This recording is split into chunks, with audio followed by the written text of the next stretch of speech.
orang kaya di Tamiang dengan segala hartanya habis Allah ambil dengan bencana. Oleh Sahal Muhammad A.R., penyuluh agama Islam Aceh Tamiang, Rabu Dini Hari, the 26th of November 2025, sekitar pukul 3 WIB. Badai angin menghantam Aceh Tamiang. Akibatnya terjadi pemadaman listrik sesaat dan beberapa pohon tumbang di sejumlah lokasi, termasuk di Tualangkat, Jalan Lintas Sumatera. Badai ini kemudian disusul hujan yang sangat deras yang telah mengguyur sejak Selasa dan berlanjut hingga siang hari Rabu. Kondisi ini menyebabkan beberapa kawasan seperti Seruai, Sekorek, dan Bukit Rata mulai terendam, memaksa warganya mengungsi ke Rama-Rama kerabat menjelang malam.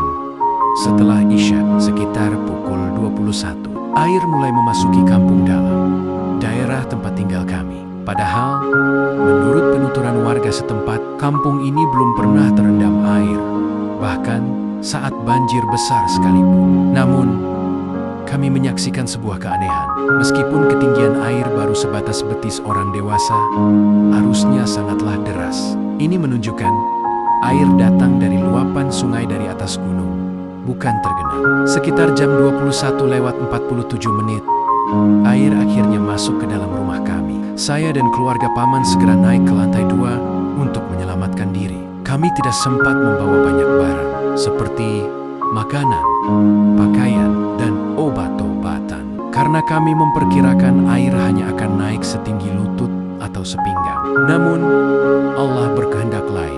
Listrik padam dan ketinggian air terus meningkat drastis, mencapai 1,5 meter pada Kamis 27 November.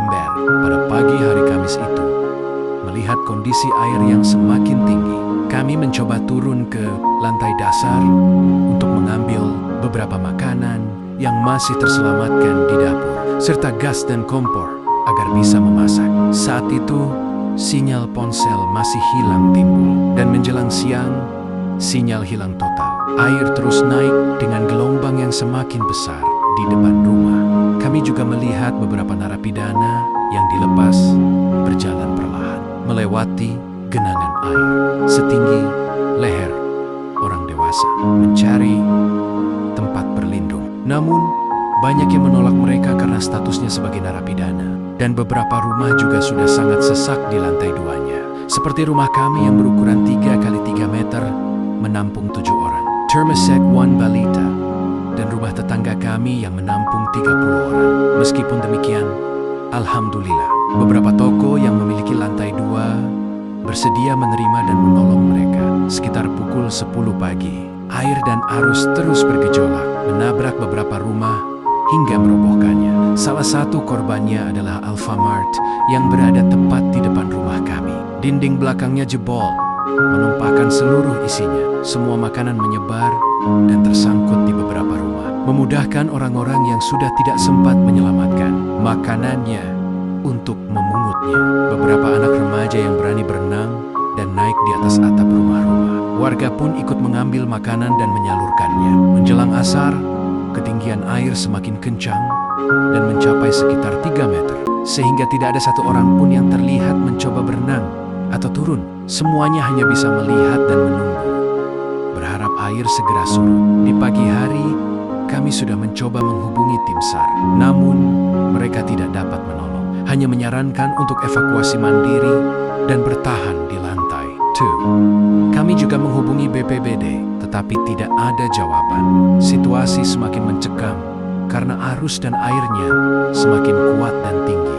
Ditambah lagi, ada 2 orang, termasuk 1 anak kecil yang hanyut terbawa arus. Orang-orang hanya bisa berteriak histeris dan menangis, tak mampu berbuat apa-apa. Berharap puluhan helikopter TNI dan Polri datang menyelamatkan kami. Saat mencekam, doa malam Jumat, dan kumandang azan.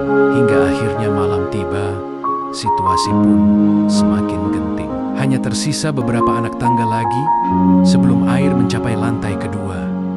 Saat itu, saya langsung memandangkan azan dengan suara yang keras, mencoba melawan kerasnya suara arus. Saya berharap suara ini didengar, memberikan harapan dan pesan kepada orang-orang bahwa sebagai seorang Muslim yang memiliki tauhid, mereka masih punya penolong. Kami memanjatkan doa kepo dunia, berserah diri kepadanya, bertobat di detik-detik terakhir, dan menyesali dosa yang telah dilakukan, agar saat kami semua hanyut pun, kami mati dalam husnul khotimah dan meninggalkan dunia dengan kepala tegak menghadap Allah. Setelah Isya, situasi semakin menakutkan karena suara arus yang semakin mendekati lantai 2. Terdengar seperti ombak di tengah badai lautan. Kami sudah menyiapkan terpal untuk naik ke atap lantai 2. Jika kemungkinan air naik lebih tinggi, paman dan bibi saya sudah naik, sedangkan kami belum, karena masih ada satu anak tangga lagi sebelum air mencapai lantai kedua. Malam itu adalah malam Jumat. Saya teringat bahwa itu adalah hari di mana semua doa diijabah. Saya terus berdoa kepada Allah sepanjang malam tersebut sambil menangis. Ya Allah, kami semua pendosa, semua membangkang kepadamu. Namun setidaknya ada orang saleh dan ikhlas beribadah kepadamu. Mohon selamatkanlah kami karena mereka. Ya Allah, di antara kami ada anak kecil, balita, bayi di atas loteng rumah orang. Mereka belum berbuat dosa sama sekali kepadamu. Selamatkanlah kami karena mereka, ya Allah. Ya Allah, saya masih punya anak umur 1 bulan, istri orang tua, dan 4 adik. Berikanlah saya kesempatan lagi untuk berbuat baik kepada mereka semua. Ya Allah, saya pun salat 2 rakaat sebagai persembahan ibadah terakhir saya sebelum air menghanyutkan kami semua pada malam itu. Semua orang yang ada di atap berteriak tolong, tolong, berharap ada tim penyelamat yang datang karena mendengar suara ini. Tidak ada satupun yang tidur karena situasi sudah seperti ini. Bertahan sampai subuh dan minum air hujan. Hingga akhirnya saya merasa Allah mengijabah doa kami. Karena dari semalam sampai subuh airnya terus bertahan, tidak naik lagi. Sehingga membuat hati saya agak semakin lega.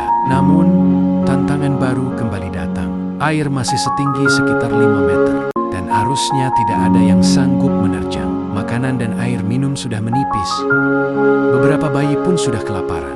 Sehingga ada beberapa rumah yang langsung menimba air banjir yang lewat dan memasaknya untuk diminum. Adapun kami memasak air hujan yang sudah tertampung di terpal yang sudah kami bentangkan semalam, sehingga bisa bertahan 1 hari lagi. Orang-orang yang berada di lantai 2 dan di atas rooftop juga mencoba melempar makanan dan tali ke rumah kami untuk kami lemparkan lagi ke rumah dan atap orang lain. Yang sangat mengejutkan saya adalah yang mengumpulkan dan melempar makanan serta minuman ke rumah kami tersebut adalah para narapidana yang sebelumnya diizinkan masuk dan menginap bersama penjaga ruko.